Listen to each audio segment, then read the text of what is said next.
जब आप छात्र नेता थे तब आपका एक घुटना टूट गया था, तो ये जो संघर्ष है एक घुटना टूटने से लेके एक मुख्यमंत्री की कुर्सी पर बैठने तक, इस संघर्ष को आप कैसे देखते हैं? मेरे तो शरीर के कई हिस्से कटे पिटे, कहीं तलवार से कट गया, कहीं चाकू के घाव लगे, कहीं चोट लगी। आप उज्जैन में जो सिंहस्थ होने जा रहा है उसको लेकर सरकार का विजन क्या रखते हैं? हम वो सब कर रहे हैं जो आज तक नहीं हुआ, तो अब की बार का सिंहस्थ अद्भुत होने वाला, ये पक्का है।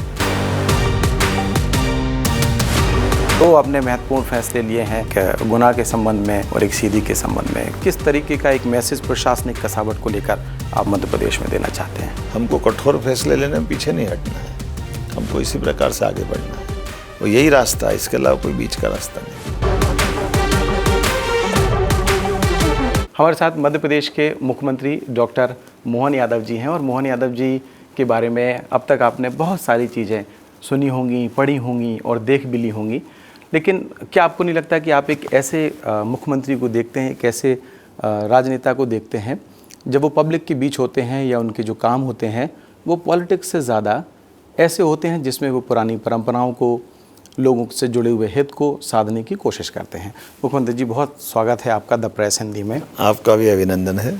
मैं ये जानना चाह रहा हूँ कि एक मुख्यमंत्री को जब हम देखते हैं, उनकी पहचान होती है तो देखते हैं कि पॉलिटिकल की बात ज़्यादा करते हैं, राजनीति की बात ज़्यादा करते हैं। आप बात विक्रमादित्य की करते हैं, आप बात वैद्य घड़ी की करते हैं, आप हिंदू परंपराओं की बात करते हैं। तो आपको राजनेता देखें या फिर आपको एक ऐसे व्यक्ति के तौर पे देखें जो हमारी हिंदू पौराणिक मान्यताएं हैं उनको स्थापित करने के लिए भी कार्य कर रहे हैं? जब हम शासन की बात करेंगे तो विक्रमादित्य के सुशासन की याद तो आना ही चाहिए।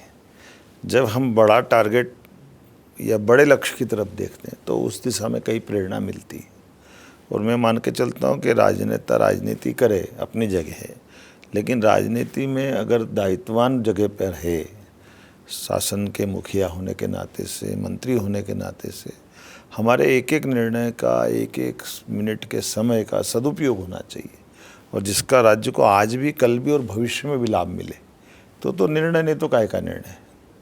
हमारे लिए ये बेसिक ज़रूरत है कि हमारे राज्य ने काफ़ी कष्ट उठाए कांग्रेस के शासनकाल में, बहुत पीछे रहा है, लेकिन मध्य प्रदेश में वो पूरी अनुकूलता है कि देश के सामने आदर्श राज्य बन के निकले, और ये परमात्मा का आशीर्वाद है। यहाँ हर काल, हर युग में, हर समय में मध्य प्रदेश के महापुरुषों ने सदैव प्रदेश को आगे बढ़ाया, देश को आगे बढ़ाया। मैं मान के चलता हूँ कि आज के समय में माननीय मोदी जी जब देश को आगे ले जा रहे हैं तो मध्य प्रदेश कदम से कदम मिला करके डबल इंजन की सरकार में साथ चल रहा है। मुख्यमंत्री जी, आपका जन्मदिन भी है, और जब आप अपना जन्मदिन मनाते हैं तो स्वाभाविक सी बात है बहुत सारे लोग आपको बधाई देना चाहते हैं, आपके साथ मुलाकात करना चाहते हैं, बट आप अपने इस जन्मदिन को कैसे देखते हैं, कैसे चाहते हैं कि उसका जो आयोजन हो वो किस तरीके का हो? देखिए, मैं कोई बहुत ज़्यादा इस तरह की चीज़ को पसंद नहीं करता हूँ, और मैं तो ये भी मान के चलता हूँ कि मैं महाकाल की नगरी से आता हूँ, तो जन्मदिन किसने देखा? जन्म समय आपका अभिहाल है, मालूम आपको? मालूम है? आपका जन्म समय नहीं मालूम? अभिहाल आपका जन्म समय है। कैसे मुख्यमंत्री जी? कैसे? प्रत्येक श्वास के साथ, हर श्वास आपको जीवन ला रही है, हर निकलती सांस आपकी मौत है।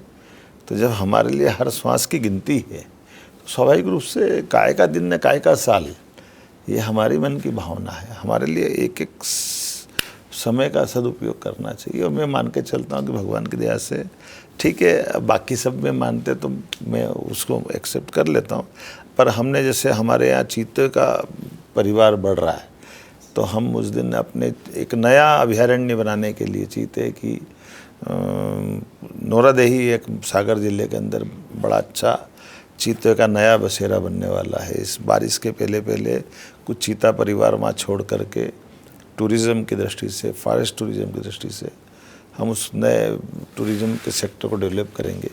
कुछ कछुए छोड़ करके, कुछ चीते के भविष्य के बाड़े बना करके हम इस तरह से इसको जोड़ना चाहेंगे कि हमारे यहाँ हर दिन का महत्व और हर दिन एक लंबे समय तक याद रहे। इस तरह की चीज़ों में आगे बढ़ रहे हैं। मुख्यमंत्री जी, एक और सवाल है, और द प्रेस हिंदी ने एक छोटी सी डॉक्यूमेंट्री भी आप पे बनाई है, और उसमें तपन भौमिक जी, सीनियर लीडर हैं बहुत बीजेपी के, उन्होंने आपके बारे में एक बहुत महत्वपूर्ण बात कही। उन्होंने कहा कि जब नेता एक बन जाता है, वो सामने दिखता है, तब लोगों को ये पता चलता है कि वो एक मुख्यमंत्री हैं या एक मंत्री हैं या एक बहुत बड़े पद पर बैठे हुए व्यक्ति हैं, लेकिन उनके पीछे का जो संघर्ष है वो शायद लोगों को पता नहीं चल पाता।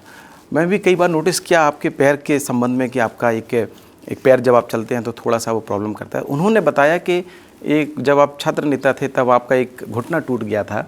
तो ये जो संघर्ष है एक घुटना टूटने से लेके एक मुख्यमंत्री की कुर्सी पर बैठने तक, इस संघर्ष को आप कैसे देखते? मेरे तो शरीर के कई हिस्से कटे पिटे हैं। आपको ध्यान में आएगा कि मैं छात्र राजनीति में आया हूँ, कहीं तलवार से कट गया, कहीं चाकू के घाव लगे, कहीं चोट लगी, कहीं पुलिस के डंडे से शरीर के हिस्सों से अलग अलग प्रकार का। लेकिन ये सब चीज़ें व्यक्ति को आगे बढ़ाने में अपने लिए संघर्ष के रास्ते की याद भी दिलाती है और मन के संकल्प की इच्छा शक्ति को मजबूत भी करती है। मन में भाव अच्छा है तो संघर्ष में कष्ट तो होना अपनी जगह स्वाभाविक है, लेकिन कष्टों से, संघर्षों से, डरने से काम नहीं चलता है। हमको हिम्मत से मुकाबला भी करना चाहिए, आगे भी बढ़ना चाहिए। हमारी पार्टी लगभग अभी 20 साल से सरकार में है, पर हम तो 50 साल से संघर्ष ही करते आ रहे हैं। हमारी पार्टी के पहले जनसंघ के ज़माने से हमारी कई पीढ़ियाँ खप गई। तो मैं मान के चलता हूँ 80-82 से तो मैं ही लगातार राजनीतिक क्षेत्र में हूँ, स्टूडेंट लीडरशिप के माध्यम से। तो मैं 82 से लेकर 2002-03 तक लगभग 20-21 साल तक अपोजिशन में लड़ता रहा। बीच की पटवारी की सरकार छोड़ दो 1-1.5 साल की, लेकिन तब भी हम परिषद में थे तो कोई भाजपा का या सरकार का कोई अलग से हमारा कोई रोल नहीं था। लेकिन हमने उस समय भी संघर्ष जनता के हित के लिए, विद्यार्थियों के हित के लिए, हमारी सरकार हो या हमारे विचार के गैर परिवार की सरकार हो, संघर्ष करते हुए आए। और अब जब सरकार बनी तो सरकार के हित में। एक सवाल ये कि एक सिंघर्ष बहुत बड़ा आयोजन आने वाला है, उसको लेकर आप लगातार समीक्षाएं कर रहे हैं। हम देख रहे हैं कि उज्जैन में अभी से ज़मीनी स्तर होने लगा है, नए प्रोजेक्ट्स पे काम हो रहा है। आप उज्जैन में जो सिंघर्ष होने जा रहा है उसको लेकर सरकार का विज़न क्या रखते हैं, किस स्तर पर इसको आप लेके देखिए, जाएंगे? सिंहस्थ विश्व का सबसे बड़ा मेला है और ये देश की, प्रदेश की, सबकी इज्जत का सवाल है। और हमारा भाव भी है कि धार्मिक पर्यटन को लेकर माननीय मोदी जी की सरकार ने एक देश में विरासत से विकास का माहौल बनाया, उसका सारा एक चित्रण करने का, उस व्यवस्था को जुटाने का अवसर है। इसलिए हम वो सब कर रहे हैं जो आज तक नहीं हुआ। अब की बार का सिंहस्थ अद्भुत होने वाला, ये पक्का है। 2 आपने महत्वपूर्ण फैसले लिए हैं कि गुना के संबंध में और एक सीधी के संबंध में। किस तरीके का एक मैसेज प्रशासनिक कसावट को लेकर आप मध्य प्रदेश में देना चाहते हैं? देखिए, एक सरल सूत्र है। हमने सबने एक निर्णय किया है कि हम शासन में सुशासन की झलक दिखना चाहिए, सुशासन के मार्ग पे देश प्रदेश आगे बढ़ना चाहिए। तो हमको कठोर फैसले लेने में पीछे नहीं हटना है, हमको इसी प्रकार से आगे बढ़ना है।